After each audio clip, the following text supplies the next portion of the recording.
बिस्तर में जो आप बेडशीट बिछाते हैं, चादर जो आप बिछाते हैं, उसे आपको कितने दिनों के बाद धोना चाहिए, कितने दिनों के बाद उसे साफ़ करना चाहिए, आज की वीडियो में मैं आपको इसी बारे में बताने वाला हूँ।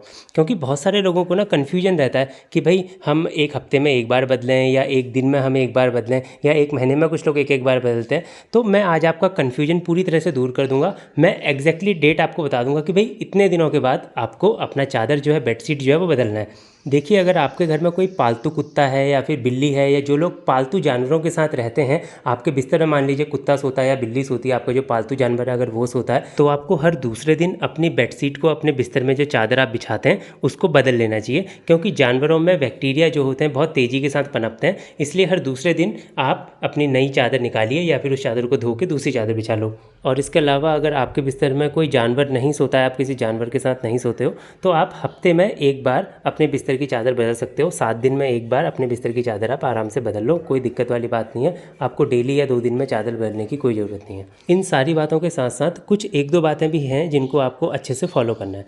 पहली बात तो ये है कि आप इस मानसून के मौसम में किसी भी व्यक्ति को अपने बेड में, जो आपका बेडरूम होता है, जो आपका बेड होता है, ठीक है, वहाँ पे किसी भी व्यक्ति को आप बिल्कुल घुसने न दें, बिल्कुल आप परमिशन न दें वहाँ पे। क्योंकि एक्चुअली होता क्या है कि इस मानसून के मौसम में जो बैक्टीरिया होता है वो बहुत जल्दी जल्दी फैलते हैं। आपने देखा होगा आई फ्लू फैल रहा है, बर्ड फ्लू फैल रहा है, खांसी जुकाम तो नॉर्मल हो ही जाता है इस मौसम में हर किसी को। तो कुल मिला के बात ऐसी है कि बेडरूम में किसी भी व्यक्ति को अपने बेड के ऊपर बिल्कुल भी न बैठने दें, क्योंकि उससे बहुत ज़्यादा चांसेस हैं कि आपको भी वो बीमारी हो सकती है जो उस व्यक्ति को। तो पहली बात तो यह है कि बेडरूम में न बैठने दें किसी को भी। आप बाहर बैठाएं, सोफे में बैठाएं, कुर्सी में बैठाएं, कोई दिक्कत की बात नहीं है।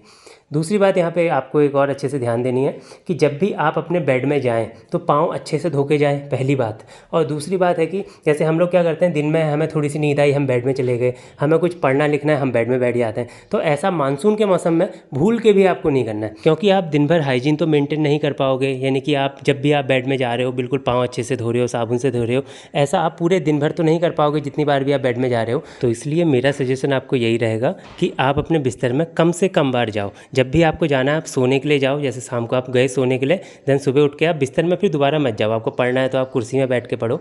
ये जितनी भी सावधानियां मैंने बताई हैं इनको आपको ज़रूर से बरतना चाहिए, क्योंकि अगर आप इन्हें नहीं बरतते हैं, आप फॉलो नहीं करते हैं, तो आपको बैक्टीरियल इन्फेक्शन होने के बहुत ज़्यादा चांस हो जाएंगे। तो आज की इस वीडियो में मैंने आपको डिटेल में बता दिया कि आपको अपनी बेडशीट कितनी बार धोनी चाहिए, क्या क्या सावधानी आपको बरतनी चाहिए, खासकर मानसून के मौसम में। अगर आपको ये वीडियो अच्छा लगा, जानकारी अच्छी लगी, तो वीडियो को ज़्यादा से ज़्यादा लोगों के साथ शेयर कीजिए। हमारे चैनल को सब्सक्राइब कीजिए, वीडियो को लाइक कीजिए, और आपके कोई सवाल हैं तो वो भी आप मेरे से कमेंट बॉक्स में पूछ सकते हैं।